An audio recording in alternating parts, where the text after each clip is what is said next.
everybody? It's your boy Choco Solo. And it's your man JP. And you are listening to The Talk Zone. Welcome to The Talk Zone.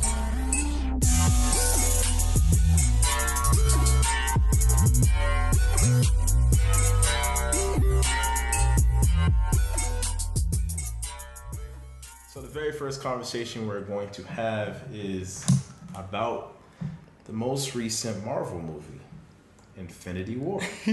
Avengers Infinity War. Let me just say that if you have not seen this movie, we're gonna keep this completely spoiler free. It's gonna be a challenge, but we're gonna keep it completely spoiler free. We're gonna try to keep it completely spoiler free. But if you have not seen this movie, I encourage you to do so. But I also encourage you to hit up every other Marvel movie out there before you see Infinity War. If you don't, it's not going to make sense. It will not make sense. Even though I'm not like a Marvel, like I don't read the comics like most people, but I can read up on a few things online and go see the movies, and it still kind of makes sense to me. But it's still a pretty good movie. It says a lot, so you guys should really go see it. Marvel is doing a really good job. It's crazy.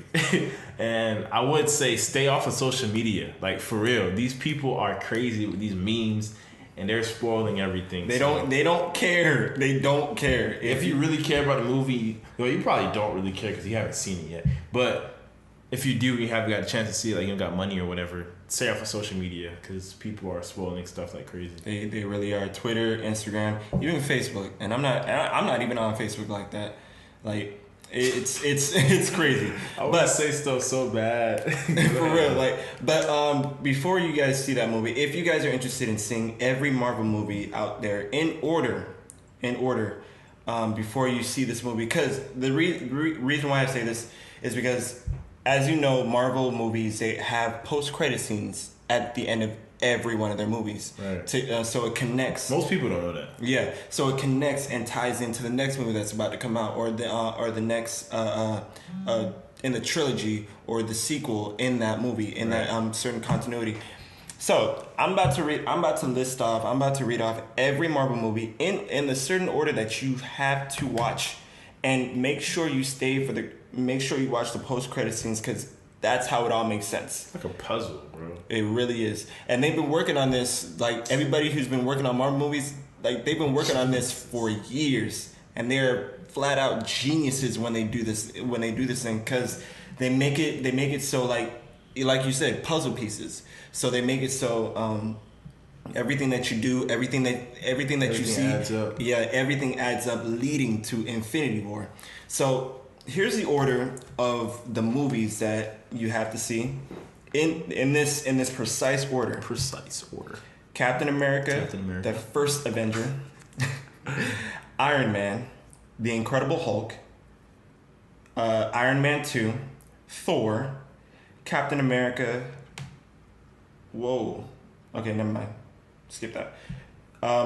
Avengers, Iron Man 3, Thor: The Dark World, Captain America: The Winter Soldier, Guardians of the Galaxy, Avengers: The Age of Ultron, Ant-Man, Captain America's Civil War, Doctor Strange, Guardians of the Galaxy Volume 2, Spider-Man: Homecoming, Thor: Ragnarok, and then Black Panther. Man, I haven't seen like most of those, to be honest. Like, I haven't only seen one Thor movie. I think I didn't see a lot of those. I've seen everything but Ant-Man. I haven't seen Ant-Man either, or Doctor Strange. And I feel like I have to see Ant-Man before I see Ant-Man and the Wasp. True. Because if I don't see Ant-Man, then anything in that movie, despite the fact that I've seen them all, it's not gonna make sense to me. Yo, so when you first started watching Marvel, who was your favorite character? My very first Marvel movie was Spider-Man. The very first Tobey Maguire, when Tobey Maguire played the role. I fell in love instantly. In terms of superhero. Now, I grew up on DC. I grew up on Batman, Superman, the Justice League. I grew up on all those guys. I grew up on those dudes. But when I saw Spider-Man for the first time, I'm just like, what? Seriously? Like, they made it into a movie. Live action. I've only seen cartoons. I've only seen Saturday morning cartoons on Spider-Man. But when they made it live action, I was dying to see it. I had to see it. And then it made me think, wow. So Marvel's really doing it. Like, Marvel's going to do, real movies. So Spider-Man was your guy. Yeah, he was. Okay. He's like my all-time. Just Peter Parker's character in general. Like, I just like his demeanor. He's the cool superhero, but he's still the nerd. He's a science geek. Like, I love him. I love his character because I myself love science. I felt like connecting with Peter in many ways. Honestly, felt like without the Spider-Man was a cool movie. It was. But for me, when I saw Iron Man come out, boy, I mean, although he doesn't have like an actual power, besides his intelligence, and he is kind of cocky, but like, I thought it was cool that you can kind of. No, I thought it was really cool. Like, especially in his garage, all them cars lined up, bro, and he could make the iron suit. Like, he has a lot of time in his hands. I was like, yo, that's what, like, his house technology and all that. Like, his house was amazing. You know how you see like mock this number, mock that number. Like, he has a lot of those. Yeah. Like, and if you've already seen Iron Man 3, then you see then, and I hope I'm not spoiling this for nobody, but Iron Man 3, the final battle, like they all come in, it's wild. Like, you see all and it's funny because these suits, they actually have names besides mock this number. They actually have names. One of them's the Hulkbuster. We all know the Hulkbuster. Yo, I would say, I'm gonna cut you off a little bit. I would say, in every movie that Iron Man comes back on, bro, something gets better. Mm-hmm. Like, I can't even. I was about to say, you can't anymore. You really can't. You really can't. But like, all the suits have a certain name. Like, you have a suit named Igor. You have the Hulkbuster. You also have the it's an Asgardian suit. It's the Destroyer suit. It's really meant to match Thor, the God of Thunder. His power to go head to head with him. Oh snap! Yeah, that's dead. So it's like Tony has a lot of time on his hands to be able to start. Like, he has a lot of time on his hands to be able to create these things. And it's funny because like Tony is like the Marvel version of Batman. Like, he comes up with every contingency out there to rival his villains, his foes, and his allies. In case. I'm not into DC like that. I mean, the only thing I watch I've seen some Batman movies, but I feel like it's not the same. Now, when it comes to DC's live action, I also saw what's the movie called? Justice League. I didn't understand anything. I promise you. I was sitting there just like, why did Superman say that? It was crazy. Yeah. Why he alive? It was crazy. Hope I didn't spoil that. If I did, but the thing is, like, DC and their live action stuff and all their live action stuff, they suck. I'm sorry. They suck. I feel better. So here's the question: DC versus Marvel. In terms of live action movies, Marvel takes it. Okay. Marvel takes it. Now, what does DC take? DC does better in the animated world, in the animation world. Like Marvel, when it comes to Marvel, they don't have movies. They don't have movies. They have animated shows. They do better with animated shows rather than movies. Who? DC? No, Marvel. I feel Marvel said they do better with the shows. Yeah, they do better with like shows like 30 minute, the 22-minute shows. So you just said that Marvel does have good live action stuff. No, yes, that's what I'm saying. Like, Marvel does better with animated shows, like cartoon shows. Okay. But their live action movies take the cake. While DC's live action movies suck they do better with animated movies. They do better with everything animated, whether it be movies or cartoons or different TV shows. That's where they do better. Okay. Yeah, that's why I feel they do better. DC and their live action, like they lack story. They lack, they lack a proper storytelling, proper plot detail, and their movies, they suffer because nobody knows where anything is. Nobody knows where this came from. Where this MacGuffin is right here. Like yeah. why is this here? What is the meaning of this? While Marvel, especially with their end credit scenes, and that's what I can appreciate about Marvel. Even though they take their time to make their movies, they take their time for it to make sense. Wakanda. Exactly. Like they take time for it to make sense. Like they place everything where everybody can get it. Even if you're not a Marvel fan, even if you don't read the comic books, everything can still make sense to you. Yeah. And they really do prosper in that aspect because it's easier. It's easier for everybody to get where everything's coming from, why everything's here, and plus the end credit sequence. It ties into everything. It puts another piece of the puzzle there, and it gets them ready for another. It gets them ready for the next. That's why I ask you, because I can't really have a balance on that. I don't really watch DC. The only thing I do watch of DC, like I was talking to you earlier, is The Flash, but that's like the TV series on Netflix, and it's pretty fire. That should go watch The Flash. But so in regards to superheroes, and I know this is a question that a lot of people ask. If Marvel and DC were to create a movie together, where it includes both sides of the superheroes, who do you think will win, Marvel or DC?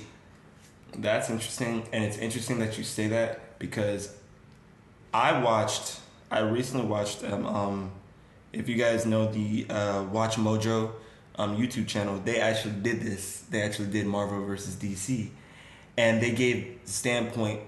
They went head to head in every aspect. Team members, team balance. Teamwork and all that stuff. I wasn't happy with the results too much because Marvel did take it, but me personally. You put everybody against the right people. You put the DC characters against their Marvel counterparts.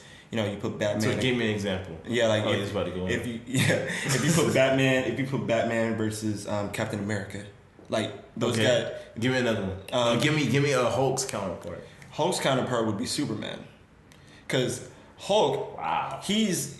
So you say Captain America and Batman. Superman and the Hulk. Superman and the Hulk. Wow. Now, there's no. Here's the funny thing. There's really no reason why Batman can take the Hulk. There's really no reason. Why? Because the thing is, Bane. If you know the character Bane. Bane is, DC's version of the Hulk. Okay. He has this thing called Venom that he puts in his body that allows his muscles to expand and his growth to expand exponentially. It's to a limit, but if Batman can face him and beat him, there's really no reason why he couldn't do that. Why he couldn't do it to the Hulk. Now I know a lot of people's gonna come at me because they're gonna list off the many different reasons why, but I'm saying that there's no reason why Batman couldn't take him. I mean, if Batman can match up to Bane of all people, then there's really no reason he couldn't go up against the Hulk. But I say that Hulk goes up against Superman because Hulk is a never-ending wellspring of strength and anger. The angrier he gets, the stronger he becomes. Yeah. And Superman in DC, he's the same way. As long as he has sunlight, there's really no end to his strength. Superman? Yeah. So if you take away sunlight, he's gonna die? Exactly. I did not know that. His strength fades. Oh, shoot. And I can go into the logistics of how that works, but yeah, but we're not gonna do that. But like that you have two beings with never-ending strength. The angrier he gets, the stronger he becomes. Just keep making him angry, right? And then you have Superman just keep the sun in the sky, and then he's still strong. Now they can get worn out. They both can get worn out, but they can get worn out eventually. Hulk and Superman, yeah. But I pit those two against each other because it seems like a matchup that makes sense. Yeah, I guess. Who do you think Spider-Man would go up against in the DC universe? I honestly feel like Spider-Man is trash. No, I ain't even gonna lie to you. I'm gonna pretend you didn't say that. Look, Spider-Man is not. He's not bad. He's not a bad character. I just feel like, especially. Hold on. You gotta hear me out here, You're bro. trash for saying that. You gotta hear me out. No, you're right. It's a conversation. Like, it's a conversation. Look, bro. Speak your piece, Pastor. Like, I'm trying to say this without spoiling anything for the new movie, but if you look at the most recent movie that came out, Infinity War, the way Spider-Man, his position. Well, let me go back. When they switched the characters from the old Spider-Man, what's his name? Andrew Garfield. Yeah, Garfield. And when he left, I felt like Spider-Man's character kind of changed, and I feel like that's what Marvel's trying to create something different with Spider-Man. You'll see it in the next movies, but I feel like in the last movie that we saw, Spider-Man is like a punk. He's like a little kid compared to everyone else, and I feel like Marvel did that intentionally. I don't know why. Like I was just the other day, I think it was last week, I was watching with my roommate. I was watching the Spider-Man movie. I think it was 1 or 2. I'm not sure. Mm-hmm. And in New York City, Spider-Man is the man. He is the one that controls the city. No one could beat Spider-Man. Like he was the one. You feel me? But if you take Spider-Man and you broaden his world, he's a legit from New York City, and only New York City, only he could take care of New York City. I'm not saying that he can't help, in other situations like Infinity War, but I'm saying that Spider-Man, compared to everyone else, he seems like a little kid, like a little baby. Yeah. And I feel like, don't get me wrong, he's a good superhero. I love his story, teenager, and all that other good stuff, but he's not the best. I love how, science and all that other good stuff, but even like I was watching his movie, I think it was 1 or 2, I don't remember, but I will look and see how, I don't know, some of the lines in that movie was really corny, only because of, Which one, Homecoming? No, not Homecoming. Homecoming is a different story. I'm talking about, I think it was like, The Amazing Spider-Man? The one where... Because you have... The guy with the arms, where he was trying to do the little thing.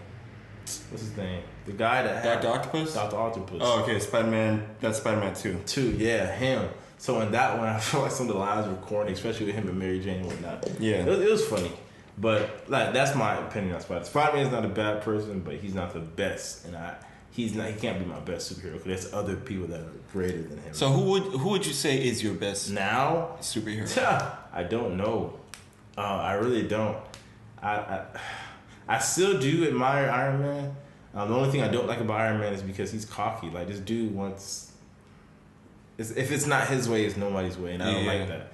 But I do like how he's always playing the devil's advocate. Yeah. In anything. You can check out Civil War. He's always like, no, I'm not with that. And I felt like that's good. Even Age of Ultron. Yeah. I feel like that right there is funny. But I will tell y'all, and I'm not going to spoil it for y'all, I'm going to tell y'all why in Infinity War, it's all going to make sense. If you've seen the previous movies, and if you go back and listen to the movies that I read off to you guys, it's gonna all make sense. It's all gonna make sense. Especially in Infinity War, it's all gonna make sense. Especially when when the Avengers come in. When you get to Avengers and you go through that, and you go through that arc, and when everybody's all together, it'll make sense in Infinity War why Tony seemingly plays the devil's advocate. Yeah. But yeah, I mean, I still like Tony because he's still smart. He's still got new things going on with his suits and whatnot. Yeah. But I'm still having trouble trying to pick my best one.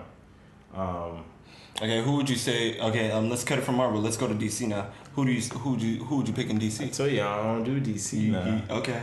I mean, it seems like based on Justice League, what I see so far, Superman's the top dog. Like he's the guy. I mean, but still, I don't even like Superman. You don't like him? I don't even like Superman. Yeah. Like that. Cause see, I grew up watching. First of all, Batman's my favorite.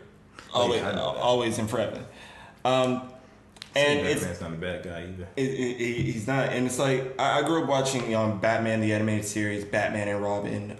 Anything Batman related, you had me. Batman Beyond, like those were really awesome shows growing up, and I admired Batman because he's first of all he's just an all around talented and gifted individual. Not to mention very skilled and practically almost every field out there. He's got about 15 degrees. He's mastered every form of martial arts ever. Every form. So he doesn't have any powers. He just knows some stuff. But you'll be surprised on what he could do. Yeah, exactly. And not to mention he's the founding member of a team. He's a founding member of a team of superheroes, and he's the only one without powers. These are superheroes who most might consider, to be gods. But, you have an alien, you have an Amazon, you have a king, you have a robot, a dude who can run like lightning, and you have a guy in a bat suit. Yet, he's accomplished more feats than any of them. And not to mention the fact that they respect him. Like, they were to the point where Martian Manhunter calls him, no, not Martian Manhunter, but most people call him the Batman. The Batman. He's the man in a bat suit, but still. Yeah, I gotta stick my head into DC to. You have to apart from the live action animosity or travesties that they put on screen. I'm sorry, DC. I love you guys, but that's just how I see it. Wonder Woman was good though. Wonder Woman was good. But apart from those, get into the comics. Watch the cartoons, not the live action stuff. The cartoons, like that's what you really get into. That's what you really get into, and you really see, how you really see how much you'll love, the character development. I started to notice, there's been a change in Superman. Like, you'll see different character developments in each of these people, and be like, dang, I can relate to you. Like Superman, although he's not my favorite, I can see, he feels alienated, like he feels alone in this world. I feel like like I don't know, in all these DC or Marvel, there's something that you could take from it, like for real, from like in life, especially in Black Panther. That's what they do. Black Panther is a crazy movie. There's so much going on in there. And one thing I do want to point out, if you haven't seen Black Panther either, I mean, I'm sorry. Yeah, this is a spoiler for Black Panther. I'm sorry, you guys, so you need to go check that out. But Black Panther, one thing that I realized was the conflict wasn't. I feel like the greatest conflict wasn't the fight or anything. The greatest conflict was within Killmonger. Eric Killmonger. No, not Killmonger. Or who? What's his name? T'Challa, yeah. Like, he was having conflict with himself. I don't know why I'm bad with the names, but anyway. He was having conflict within himself. He was trying to figure out, okay, how do I be a king? And how do I, be me at the same time? So I felt like there's more of an identity crisis going on within him. And I think that was the greatest battle because although his nephew, brother, cousin, what's this guy? His cousin, yeah. Although his cousin was just like, "Yo, we need to do this," he was like, "I don't know about that," but then he realized, "Oh, dang, we've been taught to really keep things for ourselves and not really share with the world." So he realized that he's been taught that way, and he realized that maybe my cousin is right. So although his cousin was right with his approach, it's the way he was trying to go about it. So Black Panther was just like, Yeah, I feel you, but you trying to be savage with it. That's Yeah, the way like to do it. the whole time through the movie, when when Killmonger was really giving his stance and how he felt, the way Wakanda was working, I understood it. Like I got it immediately. I'm like, dang, that's kind of right. Because if you guys know, Wakanda is like, an endless wellspring of just resources that can help the world. But I understand that Killmonger was trying to, Eric was trying to go about, helping the rest of the world and, having Wakanda, be open to the rest of the world and having to share its resources. It's just the way he went about things. Yeah. Like, I don't mind you protesting, but how are you going to protest? Yeah, true. I don't mind you taking a stand, but how are you going to do What's that? your approach? I don't mind you